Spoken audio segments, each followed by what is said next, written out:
Mort de Jean-Pierre Elkabbach. Pourquoi il voulait absolument mourir avant sa femme Nicole Avril.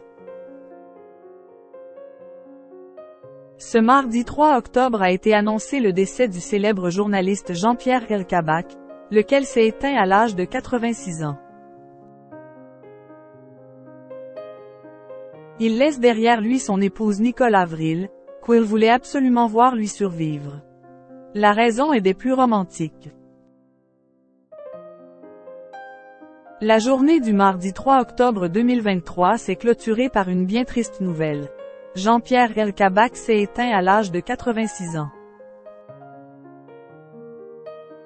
D'après les informations de BFM TV, l'état du journaliste se serait dégradé depuis une intervention chirurgicale subie cet été. Plus tard, à l'antenne, la chaîne d'information a également évoqué une chute qui serait survenue dimanche dernier et aurait entraîné l'hospitalisation du mari de Nicole Avril. Cela faisait néanmoins quelques années que sa santé était vacillante. Déjà en 2019, il avait dû passer 10 jours en soins intensifs, lorsque les médecins lui avaient découvert un sarcome de 13 cm et 8 kg au niveau de son flanc gauche. Véritable monument de l'information en France, Jean-Pierre Elkabbach a collaboré avec les plus grands noms du journalisme. À l'annonce de sa mort, ces derniers se sont donc immédiatement emparés de leurs réseaux sociaux pour lui rendre hommage.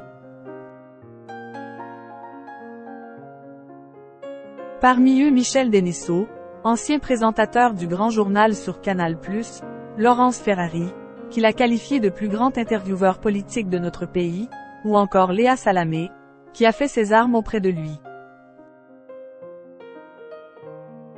Jean-Pierre Elkabbach s'était confié sur la mort.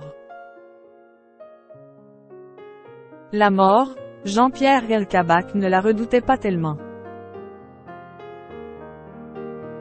De son vivant, il s'était déjà confié plusieurs fois à ce sujet et avait même révélé vouloir s'éteindre avant son épouse Nicole Avril, qui a partagé sa vie pendant près de 50 ans. La raison était des plus touchantes. Elle m'a redonné goût à la vie, m'a encouragé à faire mes exercices de respiration, m'a aidé à remarcher. Je souhaite partir le premier pour que Nicole soit le dernier visage, le dernier sourire, le dernier regard de ma vie. Rien ne presse, avait-il confié dans les colonnes de Gala, en novembre 2022. Un souhait qui s'est finalement réalisé, même si son épouse, elle, aurait aimé la voir à ses côtés un peu plus longtemps.